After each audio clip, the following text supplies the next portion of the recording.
Yuki versus Toji. The self-proclaimed monkey versus the wrath of the star. Both characters have left their mark on the Jujutsu world. Both characters are among the strongest in JJK. So in this video, I'll be pitting the sorcerer killer Toji Fushiguro against former star plasma vessel Yuki Tsukumo to see who would win and why. To start us off, let's take a look at Toji's speed scaling. Now, if you've read anywhere near the current manga chapters or even just seen hidden inventory in Shibuya, you'll know that Toji is one of the fastest characters in the verse. Now, Naobito, someone considered to be the second fastest sorcerer in the verse, is someone Toji is implied to be able to easily keep up with, as seen when Renta tells Jinichi that Toji could have just annihilated the Zenin clan on a whim. This already puts Toji vaguely above Naobito, making him the actual second fastest sorcerer, but we can take the scaling one step farther. In Maki's fight with 15-finger Sukuna, we see Maki not only keep up with and react to Sukuna's attacks, but actively hit combos and set up strikes with Yuji. 15-finger Sukuna is someone who can pretty casually keep up with likes of Maharaga, speed blitz Ishigori, and completely bully Jogo, who Dagon only saw as possibly slower than Naobito, so for Maki to be able to keep up so well says volumes about her speed. And of course, Maki is equal to Toji, so this applies to Toji as well. You could argue that the Sukuna Maki fought was only at 10% output, but it's pretty widely agreed that the translation meant 10% output on his curse technique and not just his overall output. So with those two pieces of scaling, it's clear that Toji is probably just top 5 in the verse when it comes to just raw speed, being only surpassed by the likes of Gojo, Sukuna, and a few others that you could argue. Next up, when looking at Toji's AP, we need to consider not just how hard he can punch and kick, but the power of his curse tools as well. In particular, we need to consider Soul Splitter's ability to just negate conventional durability and directly attack the soul. This gives Toji the edge when fighting pretty much anyone, since Soul Splitter's ability has never actually been shown to be countered and can even affect inanimate objects. In terms of his just base striking power, Toji is no slouch either. While he usually fights with cursed tools, Maki has been shown to be able to fight fairly evenly with 15-finger Sukuna, even if the hits she was landing weren't making Sukuna bleed, so Toji's base striking power is definitely nothing to scoff at. As for Toji's durability, we don't really have a whole lot to go off of. Most of what we do know comes directly from things Maki has actually been hit with. We know that Naoya's Mach 3 attack was enough to deal pretty decent internal damage to Maki, even if she claims that she could recover from that in around 5 minutes. And we know that she could tank both the lightning from Nue and a punch from 15-finger Sukuna, but that's really about it. Toji just gets one shot by Awakened Gojo's purple, and is damaged from a red from the same Gojo, an attack that Jogo would later go on to take from an adult Gojo. So while it's not like Toji's durability is awful by any means, it doesn't have any particularly standout feats either. In terms of hacks and intelligence, Toji actually has quite a lot. Toji is pretty knowledgeable about Jujutsu, able to create a plan to get around Gojo's Limitless, and is instantly able to deduce the functions of things like Granny Ogami's Sion's technique and Geto's imaginary vengeful spirit. Pair that with his innate regen factor, precog, ability to do air hops, immunity to domains, invisibility to most people, his chain of 1,000 miles, and the inverted spear of heaven's curse technique negation, and have a character that is ironically pretty stacked with hacks and intelligence despite calling himself a monkey. Now that we've taken a look at what Toji can do, it's time to analyze Yuki's abilities. Beginning with speed, Yuki honestly doesn't have that much to go off of. We know that she's relative to Kenjaku, who can pretty casually dodge piercing blood, so she's at least vaguely faster than sound, but outside of that, there aren't too many concrete speed feats. One of the better lines of scaling for Yuki's speed is Maki's statement that Yuki and Yuta are on the same level, along with Kenjaku placing Yuta, Maki, and Akari all around the same level as Jujutsu High's Big 3. Using this, I think it's fair to say that Yuki is probably relative to those 3 in speed, but there are a few problems. The first being that the Maki that says Yuki and Yuta are on the same level goes on to fight a Sukuna that casually perception blitzes someone Yuta exhibited relativity to, which implies that Maki is massively faster than Yuki. Maki could also just be an unreliable narrator. The second problem is the narrator stating that Naobito was the second fastest sorcerer, which would include the likes of Yuta and Yuki.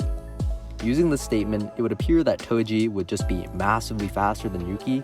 However, I don't think that Kenjaku would place Yuta and Maki on the same level as part of Jujutsu High's Big 3. Maki was just massively faster than Yuta, so I think the scaling I described earlier is fair, but I'll be sure to include both interpretations. Next up, we need to take a look at Yuki's AP. For this, we have some more concrete scaling. Yuki, with just a basic application of Bombay to her fist, can completely tear through Kenjaku's arms and send him flying outside of Tengen's barrier. Kenjaku himself is unsure of his ability to actually beat Yuki in a 1v1. Yuki is also able to imbue mass into Garuda, and doing this shows that she's able to pretty much one-shot any cursed spirit Kenjaku can summon, is able to decimate portions of the arena that they fight in. These feats, however, only seem to be able to be done when Bombay is at regular output. And if Yuki is injured or is actively using RCT, she isn't able to output nearly as much power. The attacks obviously still deal damage to Kenjaku, but she isn't tearing holes in Tengen's barrier anymore. Yuki's biggest feat, however, is her black hole, which was just flat out stated to be planetary. This really is just a last resort though, since using it means that Yuki doesn't win, she just takes the entire planet down with her, and Kenjaku notes that Yuki likely has a high output extension technique, but since we never get to see that, there isn't really a point in talking about it. The same goes for her domain, which we don't see and would probably not work against Toji anyway. Next up is Yuki's durability. The big thing to note is that Yuki's durability does not scale to the power of her attacks, since Kenjaku makes a note that the mass Yuki grants herself doesn't slow her down, so she can't actually amp her durability with it. We also see that a gravity blast from Kenjaku's domain and his mini Uzumakis are enough to critically injure Yuki to the point where she has to use RCT to recover. If we take Maki's statement about Yuta and Yuki being on the same level, and Kenjaku's assessment that Yuta, Maki, and Hakari make up Jujutsu High's Big 3, then we could say that Yuki likely has durability similar to those three, meaning that she could take attacks on the level of Granite Blast and the big lightning strike that Nue hit Maki with. However, outside of these, we actually never see Yuki get hit with like a regular attack, so it's kind of hard to make a definitive statement about her durability. Lastly, we have Yuki's hacks and intelligence. For intelligence, we don't have a lot of showings to work with. She does have the feat of figuring out Kenjaku's gravity manipulation during their fight, but that's really about it for just battle IQ. Yuki does have a little more to show in just general knowledge about Jujutsu, since she knew about Toji's perfected heavenly restriction, did research on the soul, was pretty much the most knowledgeable person on the protagonist's side, next to Tengen post-Shibuya. But outside of these little showings, there isn't much to say about her intelligence. Similarly, her hacks aren't anything crazy either. The mass she can imbue into herself or Garuda is virtual, meaning that any curse technique that targets tangible concepts don't work on her. She can swap places with Garuda, use RCT, make a black hole at the cost of her life, but that's really all she's got. Now that we have an idea of what both characters can do, it's time to see how they perform in a fight. Just based on the way I've scaled Toji and Yuki, I wouldn't blame you for thinking that Toji would just tear through Yuki. After all, he can negate her curse technique, bypass any durability she's got, is likely immune to her domain so long as it doesn't target inanimate objects, and is incredibly hard for anyone to detect without the six eyes. But I think this fight is a lot closer than people give it credit for. Yuki and Toji are likely relative in most of their stats. Durability doesn't matter as much since Toji can just negate it with Soul Splitter. I think it's pretty likely that if Toji were to hit with a max output Bombay punch, he'd just lose limbs. This would also mean that the difference in AP isn't that big, with both of them being able to heavily damage the other with their attacks. Additionally, I won't be considering things like Playful Cloud, since I think Toji would be fighting an uphill battle trying to beat Yuki in straight up normal AP, so I'll only be considering the tools he has that would actually be useful. Those being the Inverted Spear of Heaven, Soul Splitter, and the Chain of 1,000 Miles. Yuki has demonstrated zero resistance to soul-based attacks, and while you could argue that her research on the soul might give her some advanced understanding, we still haven't seen what her research has amounted to, so I won't be including it here. The big thing to consider then is how fast you think Toji is compared to Yuki, and how his intelligence and tools play into this. If you're under the interpretation that since Naobito was stated to be the second fastest sorcerer, presumably including Yuki in that statement, and that Toji can fight on par with and even surpass a character with Naobito levels of speed, or align with Maki scaling to 15-finger Sukuna who blitzed someone relative to Yuta, then Toji wins by just speed blitzing Yuki. But if you're under the interpretation that Yuki and Toji are at least somewhat relative due to Kenjaku and Maki's statements, then this fight becomes a lot closer. Toji could obviously get up close with the inverted spear of heaven and negate Yuki's technique, and if he does that, I think the fight is just over. But the risk Toji takes to do that would be massive. In a world where their speeds are relative, information is going to play a massive role.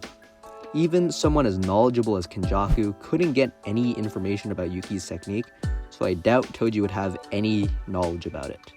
And if Toji rushes in with the inverted spear of heaven only to mess up, he could end up losing limbs in an instant. Yuki definitely has the information advantage here, and since Toji is such a cautious fighter, I'm not sure he would actually just rush in with the inverted spear of heaven. Instead, he could attempt to combine the chain and the inverted spear of heaven just like he did against Gojo, but it would make it a lot harder for Toji to actually finish Yuki off by doing that.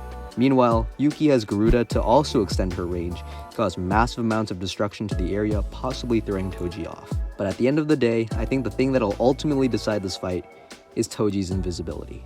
Even Sukuna wasn't able to detect Maki until she was standing a few feet away from him while carrying Soul Splitter, so if Yuki creates a bunch of debris by swinging around Garuda, Toji would absolutely take advantage of that, disappear from Yuki's sight, and hit her with a sneak attack to finish the fight. So ultimately, I'd give this fight to Toji maybe 5 to 6 times out of 10, but it's incredibly close each time, and if Toji slips up even once, I think Yuki would be able to take advantage of that and take off a limb or two with a single punch.